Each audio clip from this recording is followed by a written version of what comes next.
108 உபநிடதங்களையும் படித்து முடித்து விட்டேன், பிரம்மத்தை முழுமையாக தெரிந்து கொண்டேன் என்று சொல்ல முடியுமா? வாய்ப்பே கிடையாது. கடவுள் ஒருவனா, கடவுள் பலவா, ஒரு முடிவுக்கு வர முடியுமா? வாய்ப்பு அதற்கும் கிடையாது. யாஜ்ஞவல்கி சொல்வது ஒரு பக்கம் என்றால் குழப்புவதற்கு பல பக்கம் இருக்கிறது அங்கே. எனவே எந்த ஒன்றுக்கும் அறுதியிட்டு சொல்லக்கூடிய உண்மையை உபநிடதத்தில் நம்மால் பார்க்க முடியவில்லை. இதற்கு பிறகுதான் நீங்க இந்த மண்ணில் 9 தரிசனங்கள். நாம் ஒன்று செய்வோம், பார்ட் 1 பார்ட் 2 அப்படி தான் பேச முடியும். நம்ம ஒரு பார்ட் 1ல் ஒரு இடத்த நிறுத்திடணும், எனக்கு கடைசி வரைக்கும் போக முடியாது.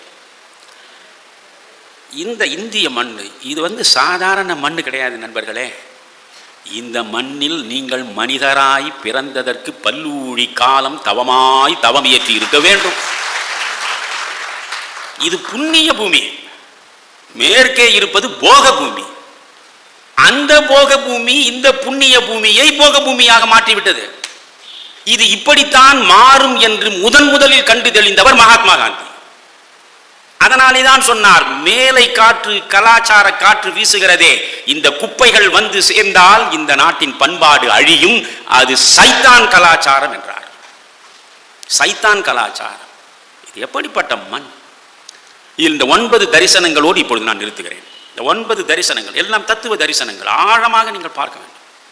நியாயம், வைசேஷிகம், சாங்கியம், யோகம், மீமாம்சை, வேதாந்தம் 6 ஒரு பக்கம்,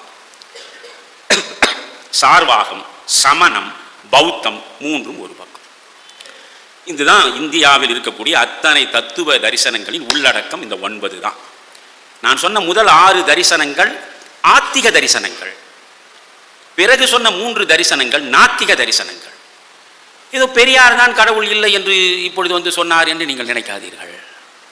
கடவுள் உண்டு என்று எப்பொழுது முதற்குரல் இந்த மண்ணில் எழுந்ததோ அப்பொழுதே கடவுள் இல்லவே இல்லை என்ற எதிர்குரலும் எழுந்துவிட்டது. அதுதான் இந்த சார்வாகம், சமணம், பௌத்தம். அதில் முதலிடத்தில் இருப்பது சார்வாகம்.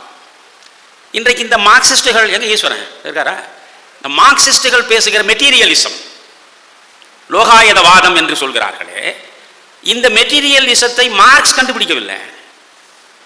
மார்க்ஸ் இந்திய தத்துவ ஞானங்களிலிருந்து உலகம் முழுவதும் பரவி கிடக்கக்கூடிய அத்தனை தத்துவ ஞானங்களையும் தேடி 27 ஆண்டுகள் தொடர்ந்து படித்து அவற்றில் உள்ள சாறு முழுவதையும் எடுத்து அவர் கண்கூடாக வாழ்வில் சமூகத்தில் சந்தித்த அவலங்களை எல்லாம் தொகுத்து உருவாக்கியது தான் மார்க்சியம்.